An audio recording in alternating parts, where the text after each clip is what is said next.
Hi, everyone, and welcome to our webinar, the CFO Mindmap, Unlock Clarity, Drive Strategic Decisions.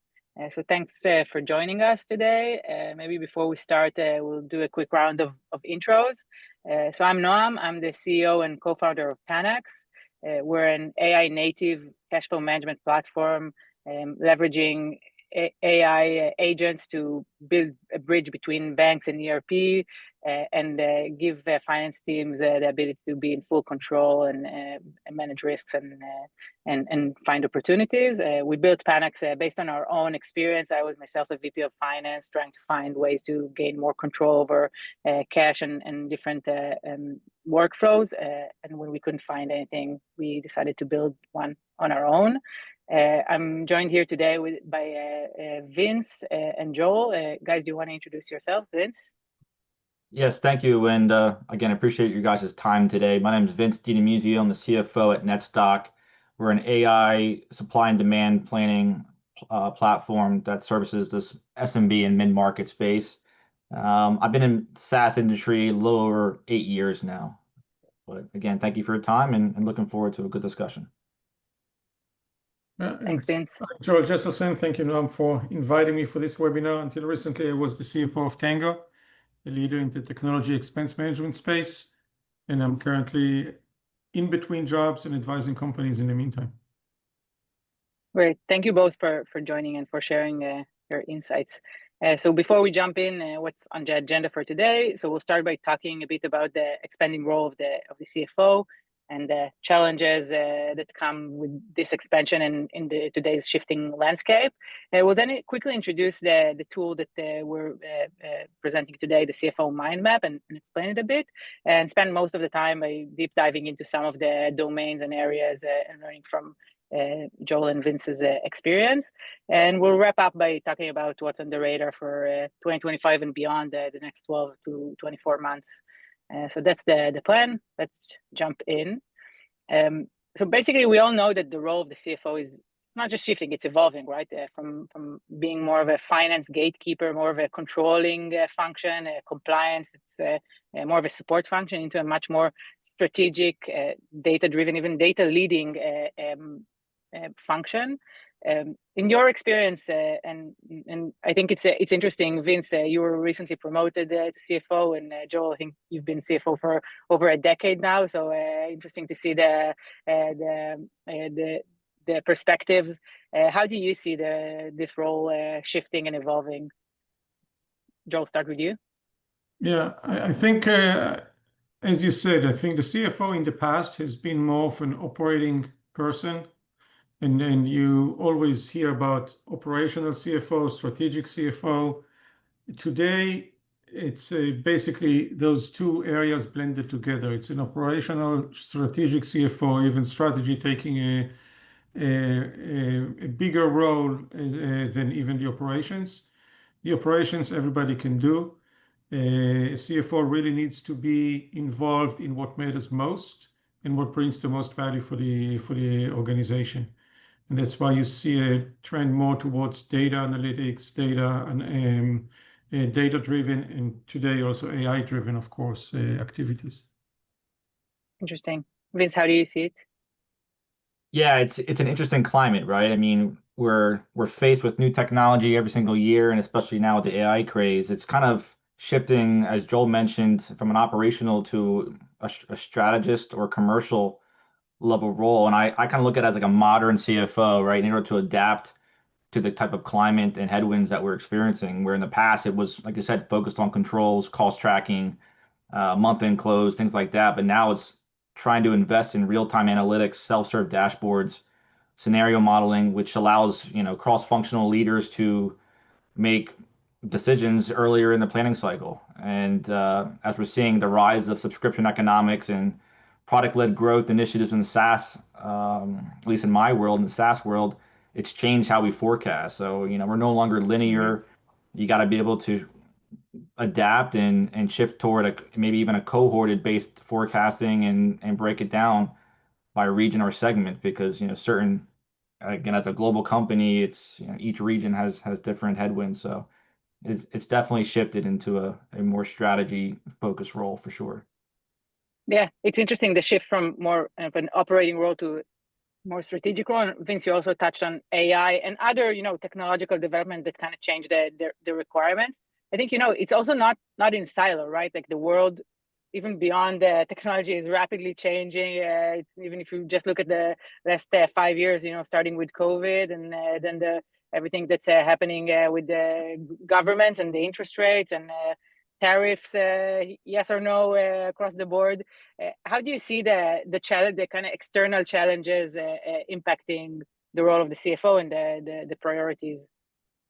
Vince, maybe start with you. Yeah, so for me, I mean, it's again just our announcements of who we are, right? It's always AI and then your company name and what you do. And I think, we're trying to battle the commercial market and what they're looking for. And it's not just AI, it's generative AI versus agentic AI. And I think, I mean, we're PE back, so we have investors that are requiring certain things from, the CFO and the leadership team on great, you can relook at your organization and your tech stack and build AI within yourself, but how are you enhancing your product with AI and how are you going from generative to agentic, which ultimately is the kind of path forward.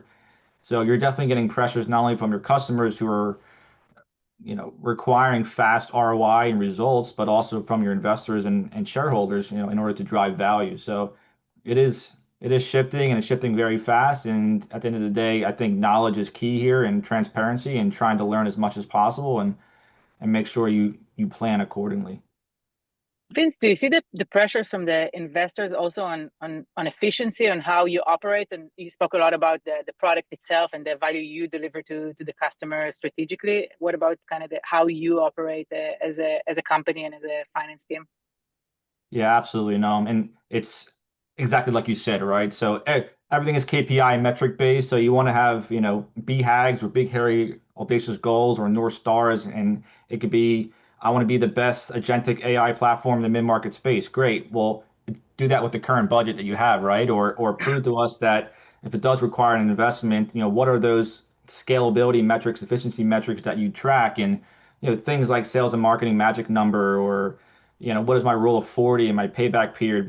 What's my CAC on this vertical? So there's several metrics that, I'm responsible for and at least delegating for some of the, sales and marketing efficiency metrics and even like retention metrics on top of it, right? How do we not cannibalize our current base who maybe already been experiencing our product and maybe are at the top of their life cycle with our product? And as we grow into the higher mid-market space, ensuring that our customers are getting the full value and doing that efficiently and effectively, right, without hiring 1,000 people. So I think the biggest takeaway is, you know, instead of cutting your workforce by 100, can you invest in a little bit of AI technology where your head count of 100 is working like a head count of 1,000, but you're only paying for, right, the head count of 100. I think that's trying to balance that is quite the challenge currently for many CFOs, at least the colleagues that I talk to as well.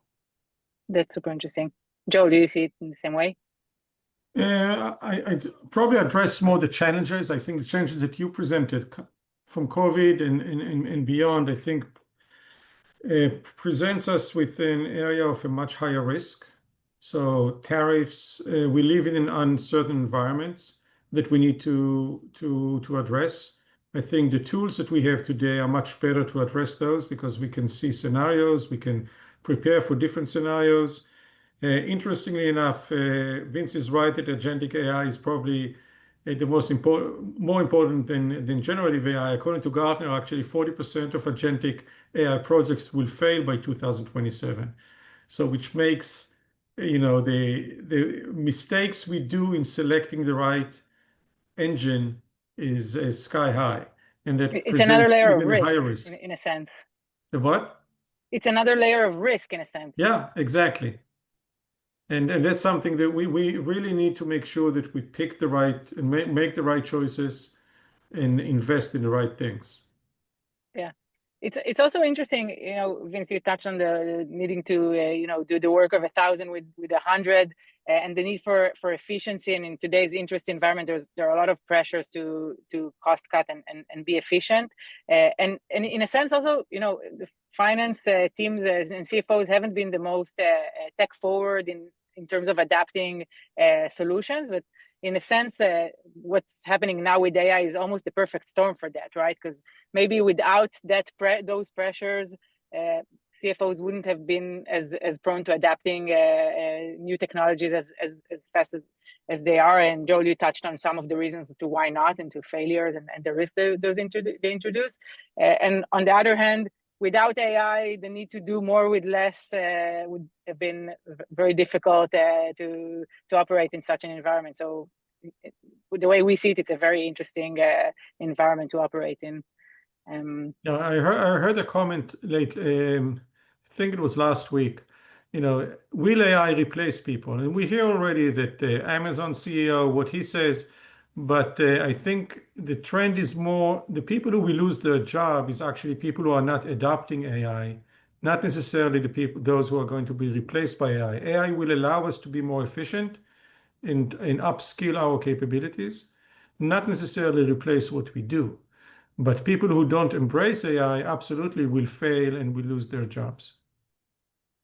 Yeah, I think you both touched on it at the beginning, right? The switch from more of an operational role to a more strategic role goes hand in hand with what AI can help with, right? To automate manual processes, more of the operational side of things, so that the team has more time and attention to the more interesting strategic decisions that are still under their responsibility, right?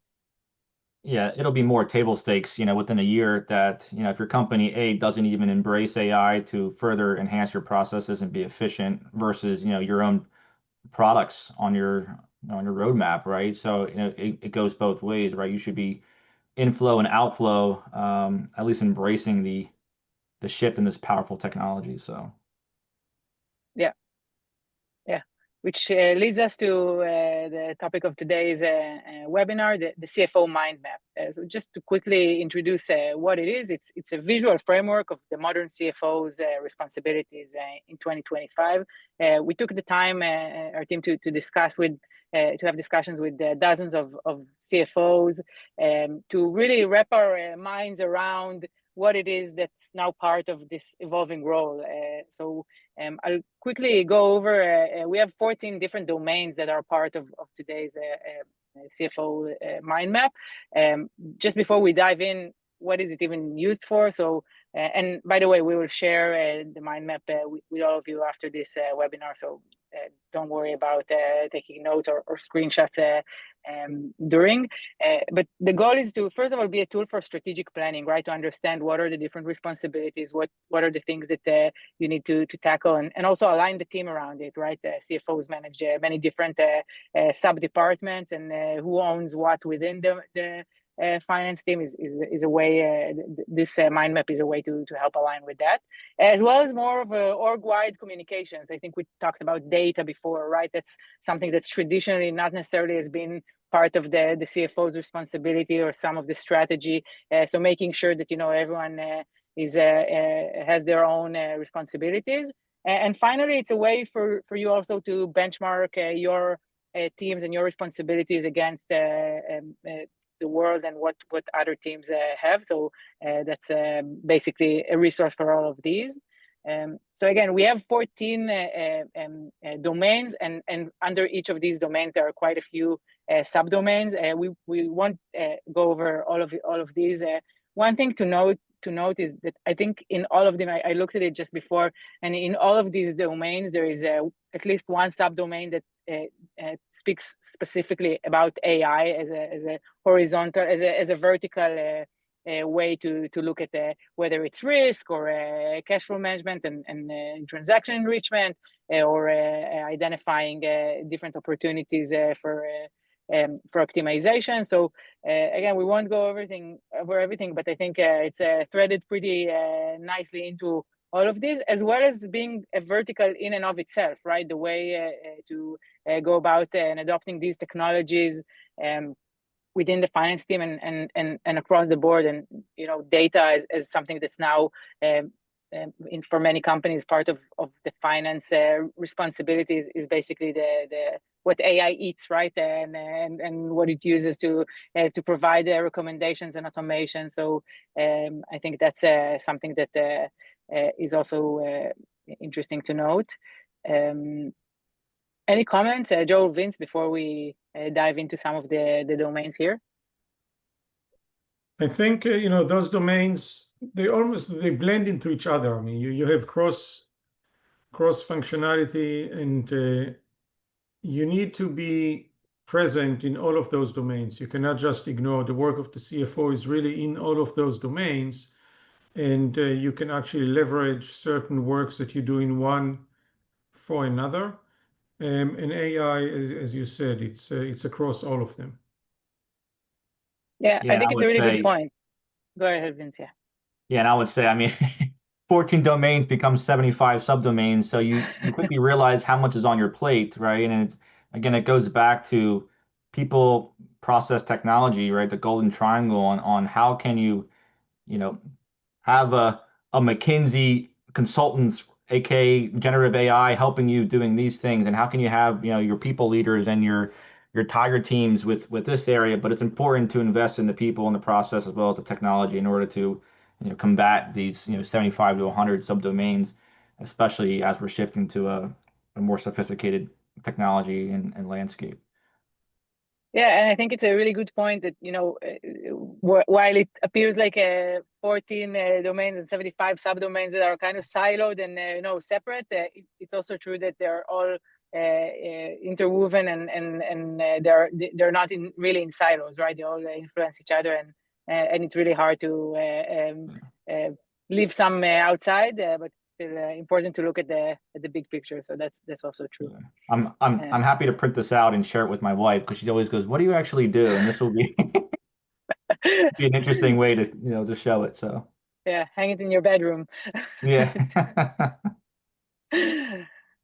Great. Okay, so again, we won't go into all of this, but we thought it would be interesting to deep dive into maybe a couple of these domains and hear about how you guys are thinking about it and what you're developing. So maybe let's start with, I think it was the first one also, the financial strategy and planning. And Joe, again, you've been a CFO in different companies, and you have quite a broad point of view. How do you align your long-term financial strategy with evolving business models and market shifts? It's a good question. So, there is a famous quote by, at least attributed to Eisenhower. I heard it attributed to Eisenhower, to Franklin. I know plans are worthless, but planning is everything. And I think that captures the essence of the reality that we face as CFOs. The moment the budget is approved, it's outdated. The budget is the plan, but the rolling forecast that we do month to month, sometimes even shorter periods, week to week, quarter to quarter, is what matters and what we should track during the year. The long-term financial goals, whether we focus on growth, on margins, on savings, or a combination of all three, or even more than that, as we say, we have different 14 domains and 75 subdomains. They should serve as our North Star. And I think the North Star becomes the long-term strategy of the company. And that's where we have, if you're talking about forecast, if you're talking about scenarios, the scenarios they should all be in the direction of the North Star. It doesn't mean that we're going to hit the North Star, but we should be in the vicinity at least. And the narrower the cone, the better the forecast and the more targeted and focused we are in executing on our corporate strategy. Interesting. You talked about modeling different scenarios. How do you make sure that these scenarios are realistic, that you're not over analyzing, over planning, and at the same time not missing like a significant scenario? I would say, as I mentioned, the long term, I view that almost as the North Star. As long as I'm in the direction of that, I know that I am in the right space. If I veer off course, if the scenario takes me too far left or too far right, I know that scenario is probably not something that I would like to pick. And if I see that the company is heading that way, that's probably the wake-up call that we need to have in order to fix things. That will tell us, okay, we are doing something wrong. there are two options. Either we change our long-term strategy, or if we truly believe in our long-term strategy, we better fix the underlying scenarios so we won't be there. Yeah, of course, correct. And another thing that you said that I thought was really interesting is about how you decide on a budget and it becomes immediately obsolete, and now you need to roll the forecast and understand that. I think one of the keys to be able to do that is access to like real-time data, or to not obsolete data. How do you think about that in the sense of planning, right? Do you do it on a quarterly basis, a monthly basis, a weekly? How do you get access to fresh data to be able to make decisions based on that? Yeah, so we usually do, at least in the companies I was with, we do their rolling 12 months. And a month to month, we roll it forward 12 months. And then, of course, we look at the data even during the month. We look at sales forecasts on a weekly basis because sales will impact our top line in the most significant way. So that will give us already indication if our 12 months rolling forecast is at risk. The expenses, less so. The expenses are more, I would say, can be forecasted better, simply because they are usually on a cycle. You have payroll. Payroll is on a monthly cycle. You don't hire or fire people at whim. You usually have a plan. If you do, That's something to model in the scenarios. Yeah, you absolutely do. But I think the variances there are much less than you find in sales performance, in go-to-market. And I think so that's something that you need to do, but you need to do it even within the month. But other than that, quarterly is too much, it's too far. So you won't have time to react if you are doing it on a quarterly basis. You need to do it on a monthly basis at least, sometimes even sooner, or in shorter time frames if the data that you're looking at is changing rapidly. Yeah. Vince, how do you think about strategic planning and modeling? Yeah, I agree with a lot what Joel's saying, and again, it is what's the genesis of this question is the cadence and the timing and the transparency, right? So I'll give you a real life example.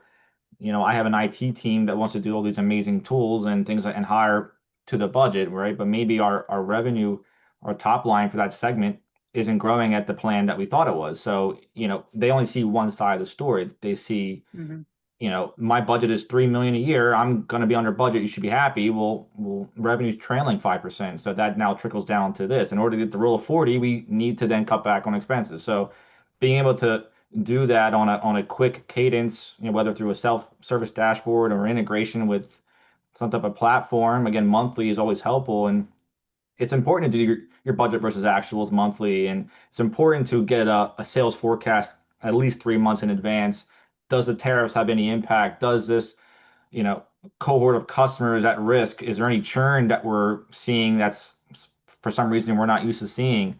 Is it a segment problem? Is it a region problem? Is it a product problem? And you're able to kind of do that efficiently if you can get hands-on keys, right? I like to say within a couple of weeks or a few weeks, and just always check the momentum, check the mid-month, and again, eventually you can piece apart certain fractions of the business. Maybe some things like payroll you can do quarterly. But at the end of the day, right, you got to make sure you're, especially what I call, discretionary spend units like your marketing, and they got to be generating ROI. And if not, we got to be able to move that money elsewhere to generate top line pipeline, right? So it's ever evolving. So you feel like you're in it daily, which you probably are, but ultimately, I agree with Joel. It's got to be, you can't just let it sit there for 90 days, 120 days. You're going to be, hit by the tidal wave. And, you do that once or twice, you learn your lesson. So.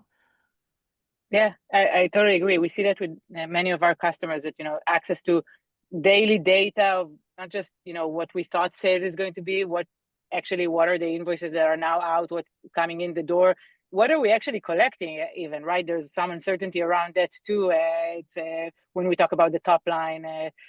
So it's something that's really a game changer for understanding and course correcting. Vince, you gave a great example, right? Okay, we're not trending where we thought we were going to be. What does that mean for our expenses, for everything that we planned on spending as a result? So super interesting. And maybe that's a good way to shift gears to another domain. Talks about the cost optimizations and efficiency, right? Vince, you spoke about it earlier, being a PE-backed and having some pressures to grow faster, but also in a more efficient way. And there's always a trade-off. So how do you ensure that the cost-cutting efforts don't compromise growth or even employee morale, right? We don't talk about that a lot, but it's also a part of that equation. Yeah, no, it's a great question. It's a tough one too, right? So, do more with less, right? Is always the quick punchline from certain investors, individuals. But I always try to say that cost optimization isn't just about cutting, okay? And I mentioned this before in marketing, but about reallocating toward higher ROI. And again, transparency and communication is absolutely critical. In the seat of the CFO, you can't be siloed. You have to have your hands in the business at all times and have these conversations with leaders. I mean, we are a fully remote company, so sometimes my meetings were more heavy than maybe somebody in office, but it's imperative to have, biweekly check-ins with your COO and the leader of ops and so forth, because you want to be able to share the why behind the decisions that you're making and reinvest savings into areas that actually produce top line, like go to market, product innovation, and even keeping clients, right? So retention initiatives. So you have to try to differentiate between good costs, which again drive growth, or bad costs that don't add any value. And for employee morale, right, this can get confusing, especially when you're focused on, we need to do so much more with less, and you only get 2 headcount, not 10 that you wanted, and maybe we're shifting this person's role into this role because that better aligns with our North Star. Maybe this person isn't as efficient on the bench as we thought, and we need to hire somebody cheaper and more effective. But being transparent and involving those teams up front to even help you identify those inefficiencies actually is empowering thought leadership and makes these mid-level managers even better leaders, right? And then once you start to do that and develop that cadence, you start to see the whole company mind shift, and they come to you already with like, I mean, I love it, right? They come to me with an ROI cost benefit analysis. I'm still gonna be under budget and get this much more out of it, and it becomes a 5-minute meeting rather than an hour of our time.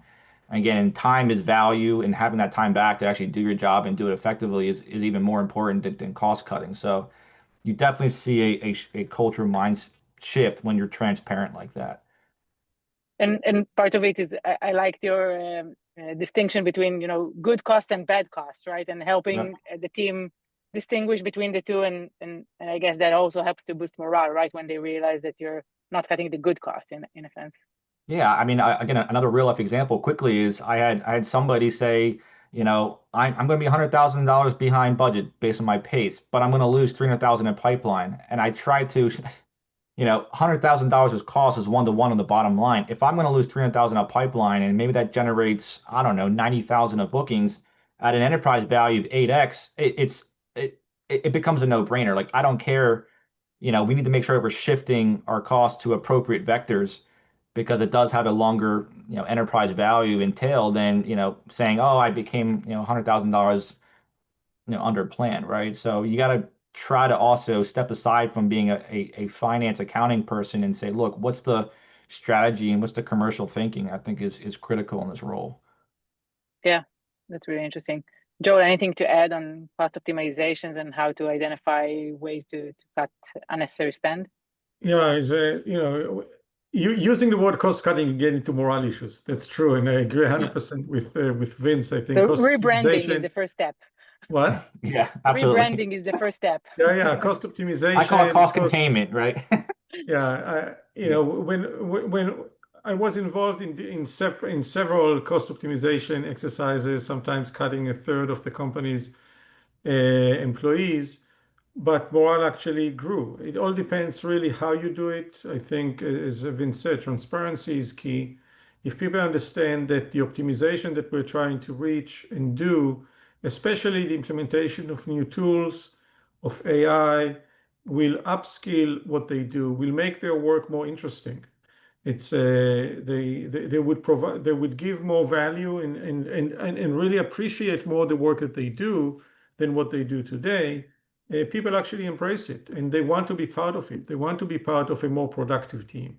They want to be part of an efficiency effort. And yes, some people will be let go, but those who remain actually have something to look forward to. It's a tough environment. It's especially it's a cutthroat environment, especially being backed by PE that really drive the bottom line and the valuation of the company. But that's what we need to do. And if we come into that environment, we need to be ready that we need to face those challenges and address them as they come. Yeah, Absolutely. So yeah, maybe let's switch gears. We talked about AI before in the different domains, and I think we touched on it also in the cost cutting and the strategic planning. In your view, what are the parts or the functions within the finance team that will be transformed first by AI in the next couple of years? Joe, what's your view? I can tell you that the easy areas to transform are probably the back office functions. If you think about financial close, there are tools today that can actually learn what the bookkeepers do and the accountants do during the close and can take over those activities. Doesn't mean that we will let the bookkeepers go. It only means that we will take people that can do a more value-added work in analysis and understanding what's going on, and then let the systems do the financial close. And if you think about procure to pay in that area, you don't need the AP people to do a lot of the work. The systems can actually do that. And you have it also even in forecasting. The challenge with forecast is the most important question is the why things happen the way they do, and what will happen, how does it impact my future forecast. The AI tools today can only handle the data if they have the data. A lot of the data that explains the why doesn't exist, or at least doesn't exist in the data. It exists in people's heads. And I think if we can create an AI engine that will actually give us preemptive alerts, we will actually avoid the why.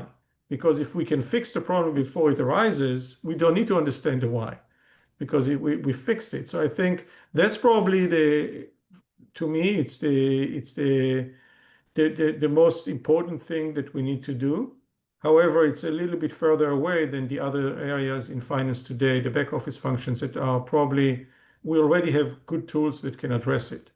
The FP&A area is probably the most challenged one from an AI perspective, but that's the golden cow that I think we need to get to. Yeah, and I think you touched on, data quality and making sure that you have the infrastructure to help to deploy the AI in a way that it can help make decisions eventually, and something that's quite critical. Yeah. Vince, what's your point of view on that? Yeah, I absolutely agree with Joel on the fact that FP&A is probably phase 2 of this AI craze. Again, there's so many competitors, and they're all trying to get market share at this point. So, from an FP&A perspective, I think they're subpar, right? They're trying to do their best to get the accounting foundation built out and say, oh, we can report off of that and do variance analysis for you. But again, the back end seems to be more of the easy way to do it. I decided to do this webinar because I'm not getting paid by Panics, but I love Panics and their ability to provide quick insights. Again, where I sit, I have 12 bank accounts across the globe. Some of them I don't even have access to from a login perspective. So Panics is able to at least prevent me from delegating to my global controller, who's already doing at 110% capacity, to be able to do a quick forecast, use their AI ability to model if I do a spiff for my sales team, what does this look like from a sales commission? Because again, in SaaS business, we're able to defer commission based on rev rec rules and some of the new guidance that came out. So from a P&L perspective, the audience sees, oh, your EBITDA is great, but I like to show it both ways. One, GAAP, which is essentially cutting all your sales commission out, but I like to see it on a cash basis for internal reasons. So I can properly say, look, our efficiency is even with the cash added back in is actually not that bad and it's still kind of best in class. So again, Panix is helpful in that regard. Currently, we just recently bought Abacum, which is the FP&A software. We're still in the very beginning stages of implementation, so it's hard to see how that ROI will move forward. But yeah, I mean, you have tons of them coming at you. Data Rails, Maxio. I mean, everyone's fighting to get the BDR email into your inbox. So it's a matter of again making sure you're doing the planning, the knowledge, and some of these tools can cross departments, right? So I have so many individuals saying I want to buy this, I want to buy this, and my first question is, can you replace two or three current vendors with this new one? And before we just go ahead and say yes, maybe that software can solve the same problem for customer success, and maybe it can solve for marketing ops or sales ops. So, be careful with everyone getting excited, and I'm sure there's some directional instructions from CEOs, et cetera, to go and find in your business unit what you can reduce with AI. And before just accepting a business case, maybe there might be synergies there, right? So instead of spending 12 platforms AI and getting rid of 20, that's great, but maybe you didn't need 12, maybe you'll need four, and then it's a win-win, right? So definitely do the planning, and right now, a lot of these AI generative are kind of just taking the next best token, they call it, and giving you the best output, but it's not really doing deep research unless unless you pay for it. So be careful there as well. It's my only wisdom there. Yeah, 100%. There are also quite a lot of different risks that we didn't have the time to discuss in depth. But when we introduce new technologies and share sensitive data with those agents or LLMs, that introduces also some risks. On top of what Joel mentioned before of the just failed processes, do you have any notable things to take into account when evaluating solutions in terms of the risks and what you need to make sure you're covering, Vince? Yeah, it's all about data and privacy, right? So I think that's the biggest thing that we're currently going through is ensuring that, not only for our own customers and products around data and privacy, but what are we, giving these LLMs, because it's very smart and it learns you and it learns everything very fast. And, ensuring that you have enough data and privacy through your own processes internally, because you have, 150 employees, they might just be given the names of customers, which is a no-no, the names of, your own company, and just to get a quick answer and just disregarding the actual legal risk and implications that it could have. So, I mean, even customers we're seeing today are opting out of data clauses just because, they don't want their data out there. So you got to be able to have this pre-built within your CRM or ERP to ensure that, you're not crossing any bridges that you don't want to cross when it comes to legal and risk. Yeah. Joel, do you agree? Anything to add? No, I 100% agree with what Vince said. I've not much to add here. Yeah. Great. So I think it was a very interesting discussion, and maybe we'll wrap up by, talking about what's your top of mind 2025 and beyond, right? I think the next 12 to 24 months is we're well into 2025 already. So looking into next year and next cycle, what should be top of mind for CFOs from where you stand? Joel, what's your view on that? I think it's really to how best manage the risks that we live in and that we have around us. I think finding the right tools, the most efficient one for us, and by the most efficient ones, it's very important for us to really focus on what matters most. And there are so many tools out there, and everybody says, okay, we can fix your problem, but okay, do they fix what matters most for me? And I think that's the most important thing for a CFO is understanding what matters most and focus in that area. And always improving the forecast in any function, whether it is the financial, the accounting, the P&L, the cash, revenue models. And that's still something that I think the FP&A solutions today didn't solve, which is the various, each revenue model that companies have is different because each product is different, revenue recognition is different. Creating a tool that can address all is almost impossible. So how do we address that? I think that's probably a good idea for the next startup. But yeah. Great. Vince, what's your top of mind for the next 12 to 24 months? Yeah, I think a quick punch list would be, don't build reports, build narratives. Invest early in scalable systems because the pain of retrofitting is real. Surround yourself with strong operators who can not only, drive strategy, but go deep on process if needed be. And last, choose clarity over perfection. Deliver insights fast, refine over time. I mean, I always talk about the Pareto principle internally, right? The 80-20 rule, but perhaps AI and as you guys optimize, that 80-20 can become 100-0. I mean, that's obviously the goal.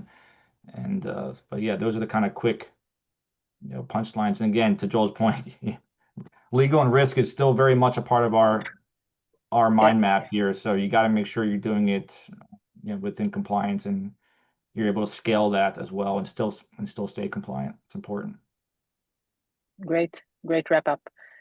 So yeah, I think we'll wrap up here. Again, we will share the mind map with all the participants afterwards. It's like the role of the CFO. It's ever evolving. So we'd love to get your feedback, your comments on the domains and the subdomains. So happy to hear from you.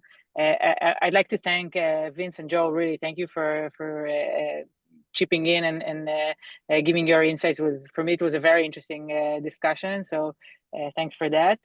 And that's it. Have a good rest of your day. It was a pleasure. Thank you, guys. Bye.